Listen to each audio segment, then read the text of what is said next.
సాధారణంగా మసీదులపై ముస్లింలు ఆకుపచ్చ రంగు జెండాలు ఎగరేస్తారు. జెండానే పరమ పవిత్రంగా భావిస్తారు. అయితే ఇరాన్లోని సమ్కరన్ మసీదుపై ఇరాన్ రెవల్యూషనరీ గార్డ్స్ ఎర్ర జెండా ఎగరవేశారు. ఇదే ఇప్పుడు ప్రపంచాన్ని ఆందోళనకు గురిచేస్తోంది. అణు కార్యక్రమాలు చేస్తుందన్న సాకులో మిడిల్ ఈస్ట్ లో అమెరికా చిచ్చుపెట్టింది. ఇరాన్ పై యుద్ధం ప్రకటించిన అమెరికా అధ్యక్షుడు ట్రంప్ ఇజ్రాయెల్తో కలిసి దాడి చేశారు. ఫిబ్రవరి 28న మొదలైన యుద్ధంలో తొలి రోజే Iran supreme leader ఐతుల్లా Ali Khamenei మరణించాడు. మరుసటి రోజు నుంచి ఇరాన్ ప్రతీకార దాడులు మొదలుపెట్టింది. ఇజ్రాయెల్తో పాటు గల్ఫ్ దేశాలపై దాడులు చేస్తోంది. ఇదిలా ఉంటే ఖమేనీ మరణం తర్వాత జమ్కరన్ మసీదుపై ఎర్ర జెండా ఎగరవేశారు. దీనిని ప్రతీకార దాడికి చిహ్నంగా మారింది. ఎర్ర జెండా అంటేనే పోరాటానికి చిహ్నం. ప్రపంచంలో అనేక విప్లవాలు ఎర్ర జెండా పట్టుకునే చేశారు. ఇప్పుడు ఇరాన్ కూడా షియా సంప్రదాయంలో ఈ గుర్తు అన్యాయానికి గురైన వారి హత్యలకు ప్రతీకార పోరాటాన్ని సూచిస్తూ సమ్కరన్ మసీదుపై ఎగురవేశారు. ఖమేనీ మరణానికి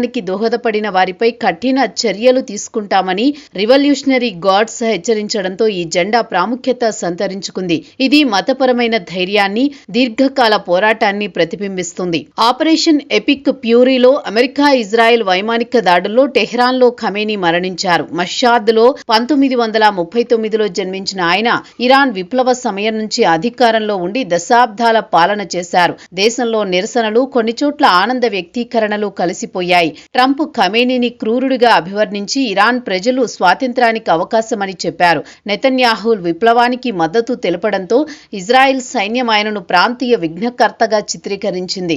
శూన్యత భర్తీకి 3 ఉన్నతాధికారుల మండలి ఏర్పడింది. అలీ రెజా అరాఫీ ధర్మాధికారిగా, మసూద్ పెజెష్కియాన్ అధ్యక్షుడిగా, గోలం హుస్సేన్ మొస్సోనీ ప్రధాన న్యాయమూర్తిగా నియమితులయ్యారు. ఎక్స్పర్ట్ అసెంబ్లీ త్వరలో శాశ్వత అగ్రనేతను ఎంపిక చేస్తుంది. ఇది అంతర్గత శక్తి సమతుల్యతను పరీక్షిస్తుంది. ఖమేనీ మరణం ఇరాన్లో అంతర్గత విభేదాలను పెంచుతూ ప్రతీకార దాడులను ప్రేరేపిస్తోంది.